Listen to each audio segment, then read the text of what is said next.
Hi, my name is Dr. Naa Asheley DORDOR. I'm a chiropractor and CEO of Nova Wellness Center. And this is...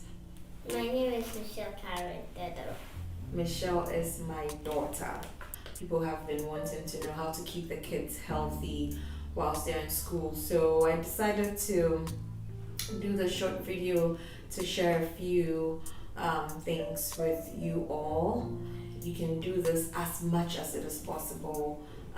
And these are just my personal tips, by the way. So first of all, you want to make sure your child is getting a good breakfast before they go to school. Now more than ever, I think we need to look at what our kids are eating. We need to make sure they're getting good nutritious meals, not just getting stuff on the way to school from the street. Please, let's make sure we're giving the kids good breakfast. So I make sure they have some fruits.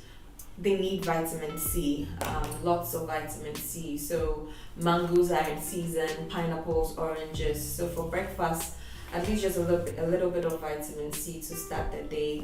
And then eggs. Eggs also have a good amount of nutrients, especially vitamin D, vitamin Bs, proteins, which they also need. So yes, carbohydrates is important, your bread, your cocoa, all that is necessary, but I just want parents to know that now more than ever, we need to make sure that our kids are eating as much fruits and vegetables as possible.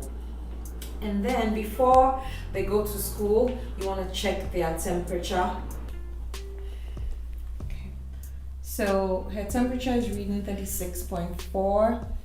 And then also, I would strongly recommend that everybody gets this device. So this is what we call a pulse oximeter. This is a small instrument that we use to check how much oxygen is in your blood. So you turn it on and then you put your index finger. So Michelle, put your index finger in it. Turn it. Okay. So it will read in a few seconds what the oxygen levels are as well as what the pulse is. Okay. Now, as far as the readings for the oxygen levels, you want to make sure it's 95 to 99. That's normal. If you see anything 94 and below, and if it keeps dropping, that is when you need to seek medical attention. I also give my kids supplements. Now, supplement. So the word supplement means that it's not the main source of nutrition, okay? But you are adding it to complement something else. So there are different types. There are so many different types. This is a gummy type that I give my kids. It's not too difficult to give them these. It has a lot of vitamins, also has omega-3 fish oil, EPA, DHA, and ALA. So I strongly recommend something like this to supplement the fruits and vegetables that you're already given your kids. Now, because of COVID, I understand there's not going to be a lot of sports, so PE and things like that have been cut out. Therefore, parents, we need to find innovative ways of getting our kids out in the sun.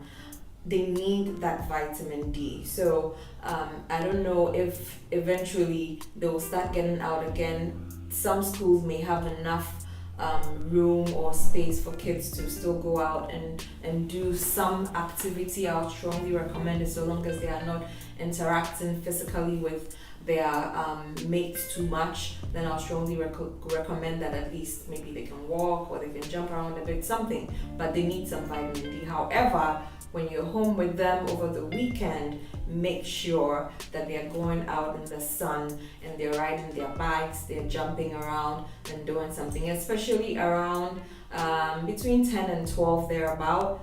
They can get the most vitamin D, or their bodies can absorb the most sunshine, which will make the vitamin D in their body. So that's what I recommend.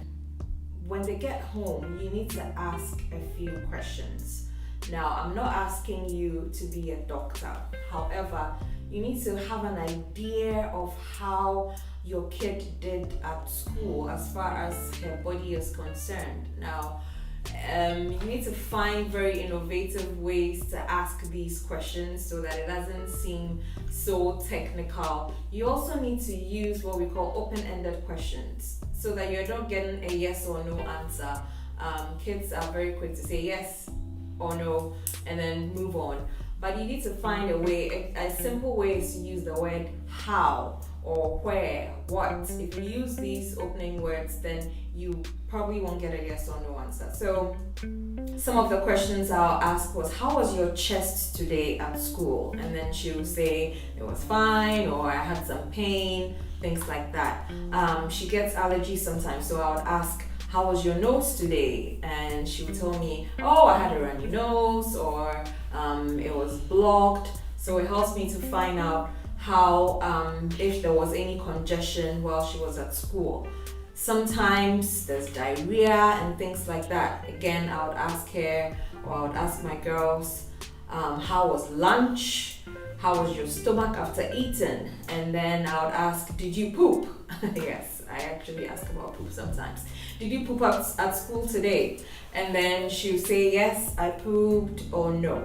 If you pooped, did you poop more than once? Was it runny? You need to understand what's happening, and this is the only way to have a good idea. So it tells you your child has diarrhea.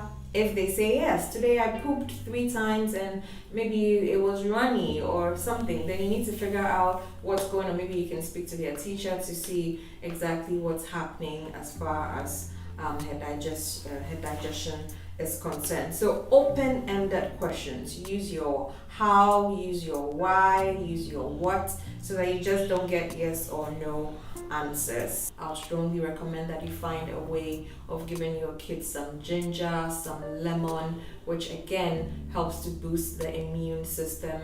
Ginger has a lot of zinc in it, so when you're giving them the supplements, which has zinc and all the other things, you can also add a bit of ginger here and there as much as it is possible, either through a bit of tea or so below.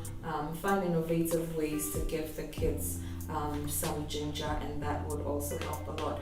Then make sure they're sleeping enough, as usual. Make sure they're drinking a lot of water. So I'll strongly recommend that you help your kids to keep hydrated. It's also very, very important. And now it's Harmattan season, it's very dry. The more moist you are, the less you are at risk for some of these infections. So make sure your kids are very, very well hydrated when they go to school. And then lastly, for me, as a chiropractor, the nervous system is key. And I do adjust my kids. People ask me all the time, and my answer is my kids have been getting adjustments since they were a week old. These are the measures that I have put in place to help keep my children safe throughout this pandemic, and I'll strongly recommend them for you and your family. So if you have any questions or concerns about anything you saw in this video, please give us a call. Our numbers are running on the screen, and Nova Wellness Center is also located at Ringway Estate, Osu. Thank you so much for watching, and do stay safe.